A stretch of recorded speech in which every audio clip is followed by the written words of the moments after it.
If you notice that your car door isn't closing properly, it's likely that it's sagging or needs some adjustments. I have an Audi A6 C5 and sometimes the driver door is difficult to close. The molding on the door isn't parallel to the back door, which makes me think that the driver's door is a bit lower and there are uneven gaps. If we open the door, we see two hinges, upper and lower. Usually, people only place special plates under the lower hinge to lift the door a little bit, but they don't eliminate the play.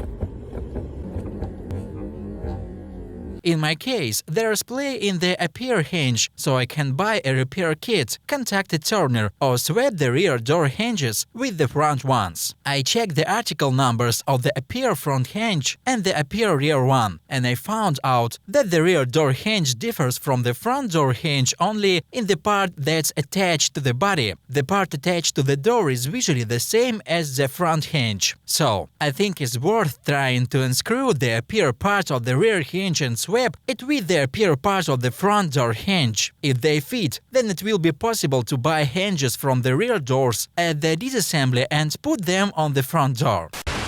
Alternatively, I can remove the cap under which there's a bolt. This bolt fixes and hinge axis and can be tightened. To do this, I take the head to 6, then squeeze the door up and tighten the bolt. After tightening the bolt, the play in the upper hinge disappears, but I still need to lift the door a little to close it properly, so I need to change the lower hinge of the door or put plates under it. To avoid using plates, I can take a nut, wrap it with tape so that it doesn't scratch the paint, and put it in the lower loop. Then I need to gradually close the door, and the nut, resting against the loop, will scratch it a little, making the door higher. After I put the nut and press on the door a little, I take out the nut and check how the door burrows. As you can see, it has become better, and the moldings are on the same level.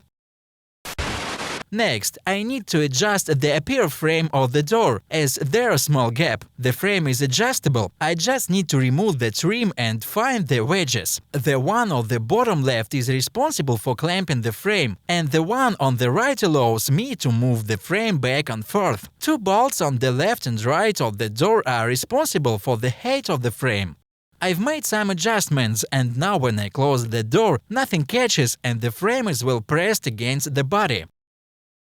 Now, let's try to swap the two loops. The hinge itself is easily unscrewed, as it's held by only one bolt.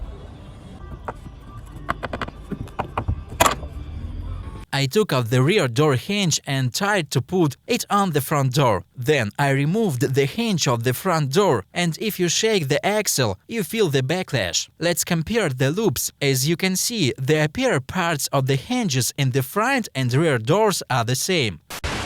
So I swapped the hinges, but I need to adjust the top hinge because it has free play. When I tighten the door bolt, I will need to adjust it a little. The crucial thing is to make sure that the hinge is compatible. So you can purchase a hinge from the rear door at a car dismantly and use it on the front door. That's it for now. I'll see you in the next video.